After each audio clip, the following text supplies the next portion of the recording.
What's up, doll collectors, hobbyists, fabs, and besties? I'm Toya, an adult doll collector. Welcome to my miniverse. I picked this up at Five Below a while back. It's a satin heatless curl set. It was $5 when I bought it. I wanted to see if I could use it to make a modern doll chair. I thought it was going to have wire in it, but it doesn't. But then I started thinking, doesn't this kind of remind you of those headboards they had back in the 90s? You know, where the fabric was like gathered, going around. And since I'm having a difficult time getting my Barbie Fashion Fever Bed, I thought, why don't we just make one? So that's what we're doing today. I want to make this white satin bed and maybe this crushed velvet. I want pink satin sheets, but I don't have any right now. So we're just going to go with a pink cotton for now. This bed is not going to look exactly like the Fashion Fever bed,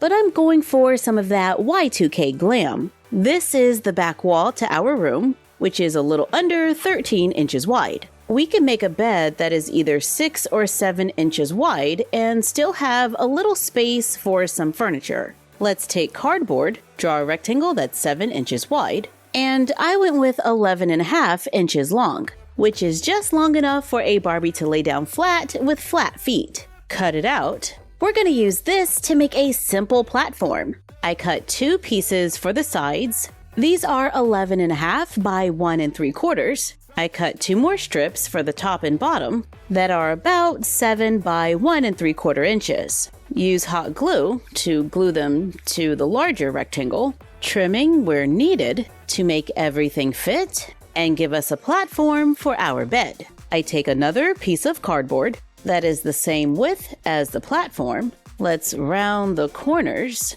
trim it. Right now, this headboard is a little over 8 inches tall, but we have some time to trim it down if needed. Let's make a second platform. The sides are less than an inch, and the main rectangle is a little smaller than 7 by 11.5. Let's glue on the cardboard to make a shorter platform that we can place on the larger one for a mattress. Let's trim the headboard down an inch. Now it's time to cover them. Let's glue felt onto the mattress. I did 2 layers of felt on top and 1 around the sides. I left the side that will be next to the headboard uncovered. Then I cover the whole thing with some white satin, pulling the fabric and gluing it underneath. The felt gives it a little bit of cushion, but we're just going to say this is a firm mattress. For the base of the bed, we're going to do pretty much the same thing, but I'm only gluing the felt around the sides, except for the side that will be glued to the headboard. Then cover it with the satin fabric, again gluing it underneath. Then we can just stack the mattress on top. On the side that will be glued to the headboard, I made sure that there was lots of glue gluing the fabric to the cardboard. So when we glue the two together, it will be nice and secure. Let's cover the front of the headboard with felt. I left the area that we will be gluing to the base of the bed uncovered. Then let's cover it all with fabric. I made sure there was good contact on the bottom, glued everything in the back. Then let's clean it up with a little felt. Then let's glue the headboard onto the base.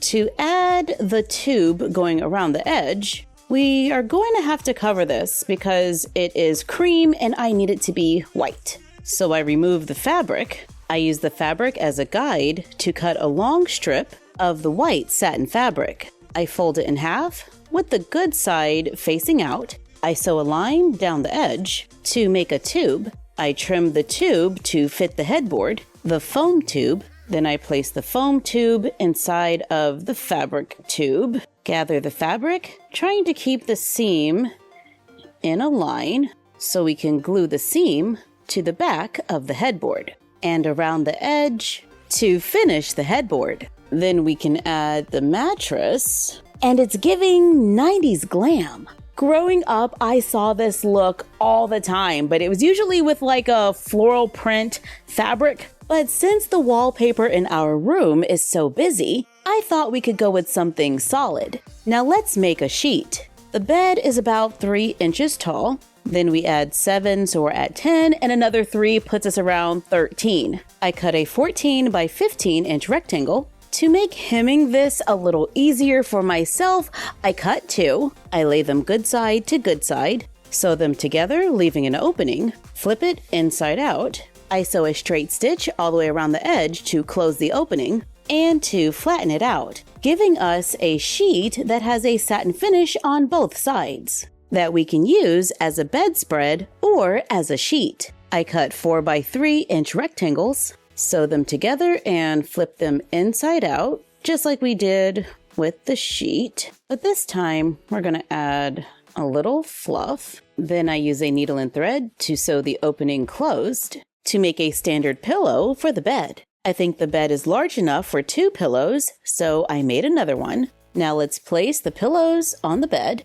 And yeah, it looks like 2 will work. Let's bring in a doll to see how it looks. I think it looks like a full-size bed. Now the headboard is pretty wide with the tube going around the top, but I think it'll still fit in the room. So let's bring in the wall and see about the size. Yeah, it should fit, but this is a lot of white and I kind of want to throw a little pink in here. So let's take that pink fuzzy fabric, cut a 14 by 15 inch rectangle. I also cut a solid cotton and some artificial snow I had lying around. We're using what we got. But of course, you can use the actual stuff that they use to make comforters. I laid the cotton down, then the fuzzy fabric laying face down, and then our snow on top of that. I use pins to hold them together. Sew them together using a straight stitch, leaving an opening so we can flip it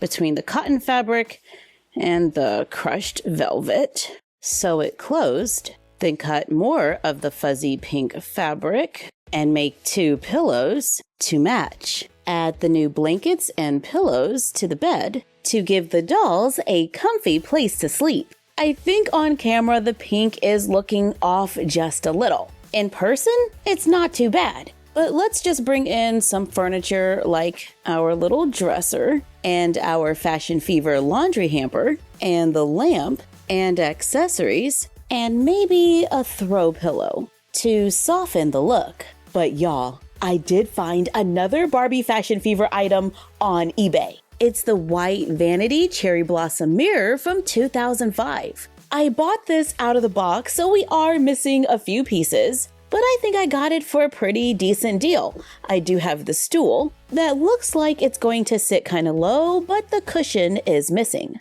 There's a mirror with a fun shape, and we have drawers that actually open. That one opens, and this one opens. Does this one open? Yes. And then this one, and then this one.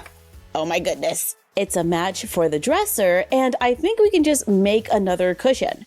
Let's trace the seat on cardboard, sketch an inner line, cut it out, see if it fits.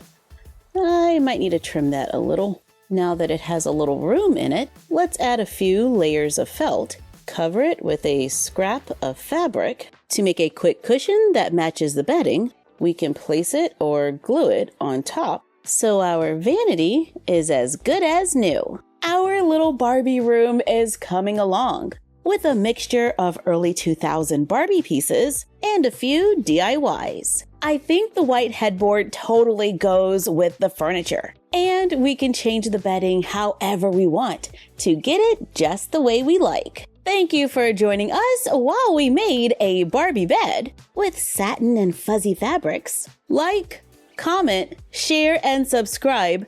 Don't forget to ring the bell and follow us on Instagram and YouTube at MyFroggyStuff and Bella of MyFroggyStuff on Instagram. And we will see you next time.